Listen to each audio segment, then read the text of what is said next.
नमस्कार. मराठी साहित्य स्पर्धा मंच आयोजित भव्य कथा अभिवाचन स्पर्धेसाठी विवेक करंजीकर पुणे यांची भेट तुझी माझी स्मरते ही कथा मी सौ शुभदा मित्रगोत्री या कथेचं अभिवाचन करणार आहे. भेट तुझी माझी स्मरते. सकाळी 9:30च्या सुमारास फोनची रिंग वाजली. तिने फोन उचलला. हॅलो, कोण बोलते? हां, हॅलो, मधुरा बोलते ना? हो हो, मधुराच बोलते मी. बोला ना, कोण बोलत आहे? अगं, मी तुषार कुलकर्णी बोलतो आहे. ओळखलंस का? हो हो, ओळखलं ना. बोल बोल, कसं आहेस? मी मस्त. त्या दिवशी बघण्याचा कार्यक्रम आमच्या घरी झाला. आपण दोघं बोललो सुद्धा, पण घरात मोठी माणसं असल्यानं थोडा संकोच वाटत होता दोघांनाही, असं मला जाणवलं. आणि मग म्हणून आपण जरा भेटून बोलूया का म्हणून फोन केला होता. मधुराला एकाच वेळी 3 मुलांचा सांगावा आला होता. तसं नाकारण्यासारखं कोणीच नव्हतं. त्यामुळेच तिचा लवकर निर्णय होत नव्हता. या भेटीचा काही उपयोग होईल या विचाराने तिनेही त्याला भेटण्यासाठी चटकन होकार दिला. हो, चालेल ना, काहीच हरकत नाही आज भेटायला. मग मी तसं सांगेन आई बाबांना. मग संध्याकाळी 5:30 वाजता चालेल? नेहरू उद्यानात भेटूया. निवांत बसू, बोलू, आणि तुला चालत असेल तर शौकींची भेळ खाऊ. डेअरी डॉनचा आईस्क्रीम, मग तुझा फ्लेवरही कळेल मला त्यानिमित्ताने, तुषार म्हणाला. हो, चालेल ना, असं म्हणून ती हसली. तिचा चेहरा लज्जेने लाल झालाय असं उगाच आपलं त्याला वाटलं. लग्ना अगोदर काही गोष्टींची चर्चा केलेली बरी, नंतर चुकीचा निर्णय घेतल्याचं फ्रस्ट्रेशन येत नाही आयुष्यभर, असं त्याचं मत होतं. ओके, मग भेटूया. आणि हे बघ मधुरा, हे पावसाचे दिवस आहेत, काळजी घे. बाय. असं म्हणून तुषारने फोन ठेवला. फोन संपला आणि मधुरा मनातच हसली. स्वतःशीच म्हणाली, तुषार सो नाईस गाय ना. कोणाचा फोन होता ग?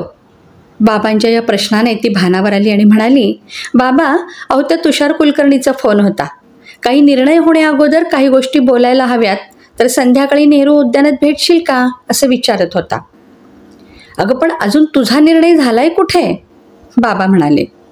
हो, मग मी त्याला तसं जमत नाही असं कळवू का? ती जरा रागानं म्हणाली. अगं, तसं नाही, तो काय म्हणतोय ते ऐकून ये आणि तुझ्या मनातलं सुद्धा बोलून ये. आमचा निर्णय तुला माहिती आहे, पण तू काहीतरी निर्णय घ्यायला हवा ना. 1-2 दिवसात फोन येतील, आपल्याला घरी तसं कळवावं लागेल त्यांच्या. बाबा म्हणाले. हो बाबा, मी ठरवते ना.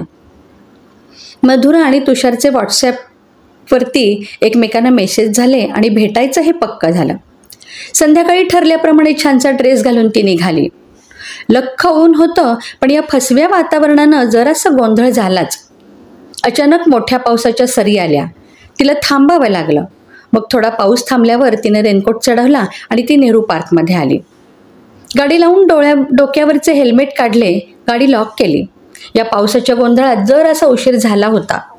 जो आधी येईल त्याने बसायचं आणि वाट पाहायची हे ठरलं होतं. तुषारही पोचला. मुळात स्मार्ट असलेला तुषार आज आणखी स्मार्ट दिसत होता. तिला समोर बसलेलं त्याने पाहिलं. त्याला थोडा उशीर झाला होता. तो थोडासा खजील झाला होता. पटकन पाठीवरची सॅक त्याने काढली आणि सॉरी ग, सॉरी, खरंच सॉरी, हां, मला खूप उशीर झाला बघ. तिच्या डोळ्यात त्याला प्रश्नचिन्ह दिसलं. अगं, मी सॉरी म्हणतोय मला उशीर झाल्याबद्दल. आणि हे काय, स्कार्फ काढ ना. हातात हात मिळवण्यासाठी त्याने आपला हात पुढे केला. इतक्यात तुषार अशी एक खूप गोड हाक त्याच्या कानावर पडली. त्यासरशी त्याने झरकन मागे वळून पाहिलं तर पोपटी स्कार्फ बांधलेली, फ्रेश लाल चुटूक रंगाचा ड्रेस घातलेली एक तरुणी त्याच्याजवळ आली. आता त्याच्या चेहऱ्यावर प्रश्नचिन्ह होतं. तिने झटकन आपला स्कार्फ काढला तेव्हा, मधुरा तू?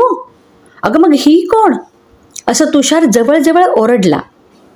मला काय माहिती? अशा खुणेने मधुराने खांदे उडवले. तू ओळखत नाहीस ना त्या मुलीला? नाही ग, तूच आहेस असं समजून मी तिच्याशी बोलायला गेलो. ओके, मग तू चल पटकन पुढे, असं म्हणून मधुरा त्या मुलीजवळ गेली आणि तिला सॉरी म्हणाली.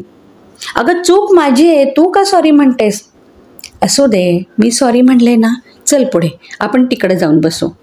असं म्हणून मधुराने तुषारला जवळपास ओढतच पुढे नेलं. तुषार तिला पुन्हा म्हणत होता, अगं मी चुकलोय तर सॉरी तू का म्हणायचं? तेव्हा ती म्हणाली, कळतंय का तुला?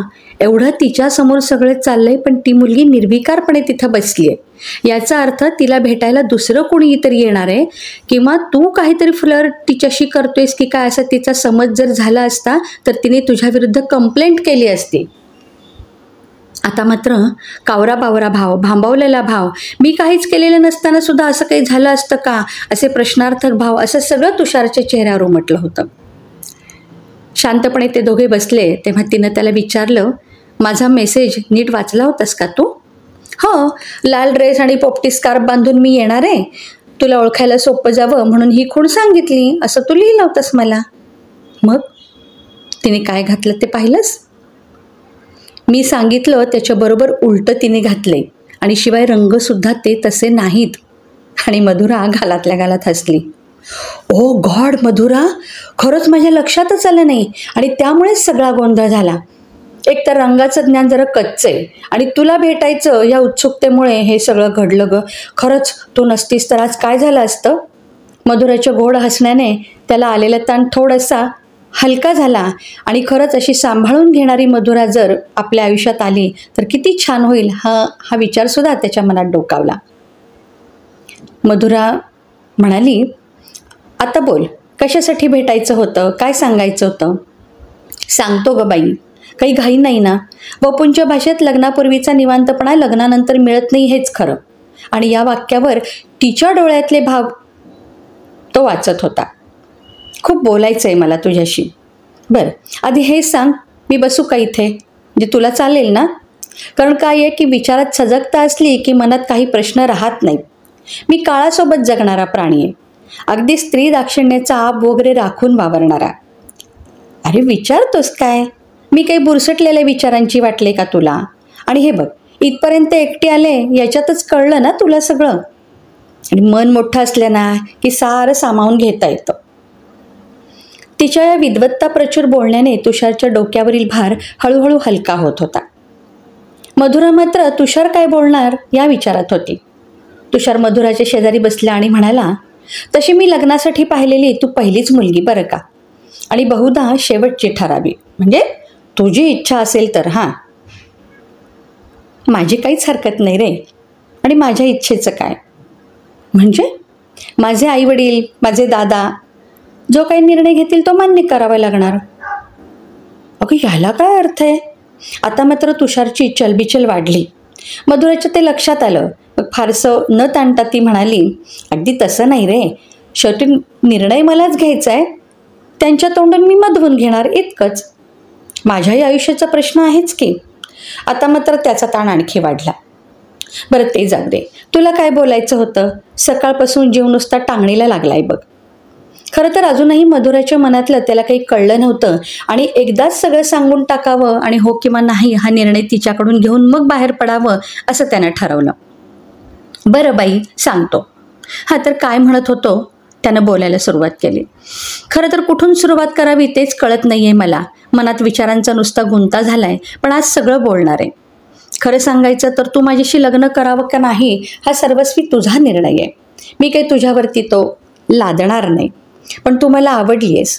तुझ्यातला आत्मविश्वास, नात्यांबद्दल असलेला जिव्हाळा, तुझ्या आवडीनिवडी, नीटनेटकेपणा, तुझे छंद, संसाराकडे पाहण्याचा तुझा दृष्टिकोन, या सगळ्यांनी मी खरं तर भारावून गेलो आहे. आणि मी निर्णय घेतला की तुझ्याशीच निर्णय करायचं. आणि म्हणूनच भेट प्रपंच आणि याला तू संमती देशील अशी भाबडी आशा बाळगून मी इथं आलो आहे. वा, मग? अगं मग म्हणजे नोकरी आहे मला, पण मोठ्या पगाराची नाही. घरात आजारी आई दादा. आईचं म्हणणं की माझे डोळे मिटायच्या आत तुझं लग्न व्हावं. आता तू सांग, घरात तू आलीस, हां म्हणजे तुझी इच्छा असेल तर, पण कोणीतरी मुलगी येणारच ना आयुष्यात. मग लग्नानंतर फिरणं, सणवार, हौसमौज, बाकी येणारे खर्च, हे कसं झेपेल?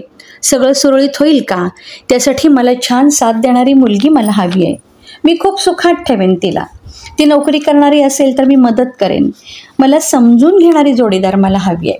माझ्या परीने मीही समजून घेण्याचा प्रयत्न करेन. असं म्हणून तो तिची प्रतिक्रिया ऐकण्यासाठी बोलायचं थांबला. हत्तीच्या एवढंच ना? अरे होईल ना सगळं व्यवस्थित, एवढा नको विचार करूस. एकदा जबाबदारी आली ना की होतं सगळं व्यवस्थित. आणि ती आहेच की तुझ्या सोबतीला, संसाराला हातभार लावायला. हो अगं, पण ती म्हणजे तू असणार का, हाच तर प्रश्न आहे ना. ते हवंय मला. खरं सांगू, हौसेचं मौजेचं म्हणशील तर त्याला काही सीमा आहेत का? आणि मग विठोबा असता घरा, कशाचं जाता पंढरपुरा? मीही नोकरी करीनच की, संसाराला लावेन अब्द्या हातभार. हो ग, ते आहेच, तो शांतपणे म्हणाला. आणि एकदम काय काय बोललीस तू? परत बोल ना प्लीज, परत बोल ना. तिचं बोलणं डोक्यातल्या विचारांमुळे पटकन पोहोचलं नाही, पण जेव्हा पोहोचलं तेव्हा त्याच्या कानांवर त्याचा विश्वासच बसेना. म्हणून तो पुन्हा म्हणाला, सांग ना प्लीज. माझंही ठरलंय आता लग्न करायचं. अगं हो, पण कोणाशी हे जरा स्पष्ट बोल ना. तुला कळलंय, पण माझ्या तोंडून ऐकायचं असेल तर मग ऐक. माझंही ठरलंय तुझ्याशीच लग्न करायचं. या तिच्या वाक्यावर कसा आनंद व्यक्त करावं हे त्याला सुचेना. त्याने पटकन तिचा हात हातात घेतला आणि एक खूप छान कटाक्ष तिच्याकडे टाकला. खरं सांगू तुषार, तुझ्यातला प्रामाणिकपणा मला आवडला. काळजी घेण्याचा स्वभाव, आई वडील भाऊ बहीण यांच्याबद्दलचा आदर, घराची ओढ, समोरच्या मताला तुझ्या मनात असलेला आदर, हे मला खूप आवडलं. मला आता घराकडेही व्यवस्थित लक्ष देता येईल अशी नवीन नोकरी आपण शोधूया माझ्यासाठी. एखादा साईड बिझनेस करूया की आपण, म्हणजे आपल्या पगारात घर चालेल आणि साईड बिझनेसमध्ये हौसमौज करूया. काय, अगदी काश्मीर, केरळ, उटीसुद्धा करूयात. काय सांगतेस? खरंच मधुरा, होईल असं? हो, का नाही होणार? ओ Madhura, it's fantastic. You are really great, Tushar म्हणाला. आता उतरलं का डोक्यावरचं सगळं तुझं ओझं? खरं तर विचारू का? घरी गेल्यावर होचं नाही ना? नाही होणार नाही ना? नाही रे. अरे, माझ्याही घरी तुझ्या स्थळाची चर्चा चालू आहे. अगदी तुमच्याकडून होकार आला आणि मीही तयार झाले तर लग्न कुठं करायचं, कसं करायचं, ही सुद्धा चर्चा चालली आहे. आता फक्त मी घरी जाऊन ग्रीन सिग्नल देणं इतकंच काय ते बाकी आहे. तिचं वाक्य ऐकताच त्याने एक छानसं गिफ्ट तिच्यासाठी आणलं. ते ती दिलं आणि म्हणाला की ही आपल्या भेटीची माझी तुला पहिली भेट. आणि हो, आता शौकींची भेळ आणि डेअरी डॉनचा आईस्क्रीम खायला मात्र जायचं आहे. हां, लक्षात आहे ना तुझ्या? तू होकार दिलायस, सेलिब्रेशन तो म्हणत आहे. बरं बाबा, जाऊया.